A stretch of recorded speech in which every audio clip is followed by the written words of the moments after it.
2026. The name Osaka holds a fascinating contradiction.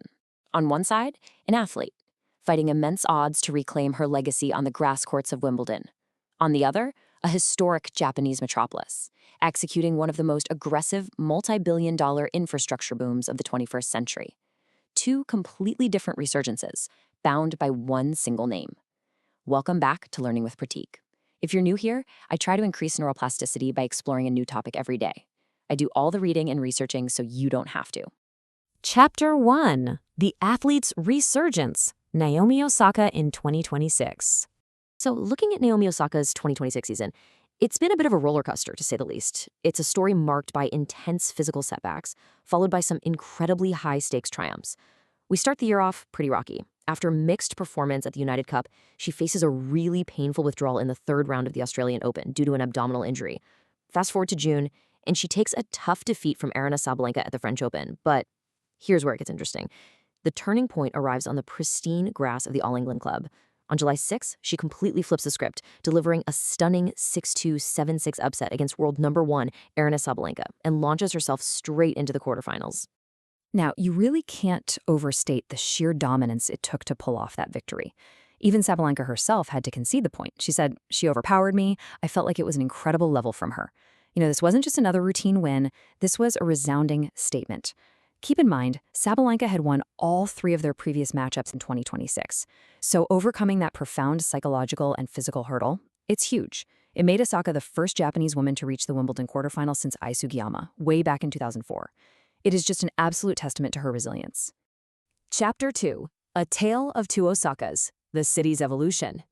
Okay, let's pivot for a second. We're moving from the international tennis icon to the physical geography of Japan's commercial capital, because the city of Osaka, it's undergoing its own profound revolution. But to really grasp this impending boom, we first need to clear up a classic point of traveler confusion: the difference between Shin Osaka Station and Osaka Station. Shin Osaka is your primary bullet train hub, sitting about 3 to 4 kilometers north of the city center. Osaka Station, on the other hand, is the local and regional hub planted right in the heart of the Umeda district. They serve completely different functions, but, and this is key, they're seamlessly connected by a quick 3-minute ride on the JR Kyoto line. Chapter 3. Infrastructure Leap, Engineering the Future.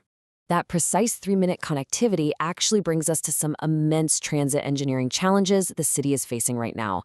With the population swelling ahead of major global events, JR West set a really ambitious target: dramatically reduce platform accidents. The problem? Traditional sliding glass door style gates just couldn't handle commuter trains that all have different door configurations. So their heavily engineered solution is the wire style gate. Instead of sliding doors, you have 4 synchronized pillars spanning 20 meters. They raise a series of thick cables up to a clearance of 2,000 millimeters, safely above the train doors. This allows passengers to board easily, no matter how long the train is. And to truly put the scale and reliability of this engineering into perspective, we have to look at their testing ground over at Rokko-Michi Station. Let me tell you, this is not some quiet, controlled environment. This station handles a staggering 50,000 daily passengers and 230 trains every single day. And those train configurations vary wildly: 6, 7, 8, 10, and 12 cars. The fact that this complex wire system can successfully manage that massive, chaotic flow of daily foot traffic with minimal mechanical delays, it's honestly a remarkable testament to Osaka's commitment to seamless transit engineering. Chapter 4. Umekita Real Estate, the 2026 Boom. Moving beyond just transit, this infrastructure leap is acting as a massive economic catalyst. The absolute epicenter of this financial shift is a development called Grand Green Osaka, which is slated for completion in 2026. It sits on the last prime 22-acre site right next to JR Osaka Station, and it is fundamentally reshaping the Japanese real estate hierarchy. Just consider this stark number for a second: 8.5%. That is the year-on-year growth of Grade A office rent in Osaka as of mid-2025. That actually outpaces Tokyo's growth rate. Drawn in by lower entry prices, superior yields, and these new green design philosophies, companies are triggering a massive corporate migration into the city. And it's not just corporate tenants driving this boom. The city is projecting an astounding 17.6 million foreign visitors in the post-Expo era. Let that sink in.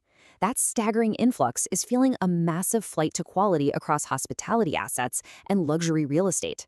Between the upcoming integrated resort and the opening of ultra-luxury hotels like the Waldorf Astoria, Osaka is aggressively and successfully cementing its status as a premier global hub for both business and leisure.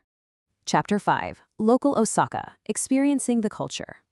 Yet, for all its futuristic infrastructure and billion-dollar commercial developments, the true character of Osaka remains firmly grounded in something much older.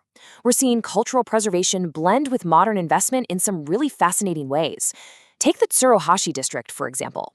You have retrofitted 1978 rentals offering tourists authentic, long-stay experiences right next to historic shrines.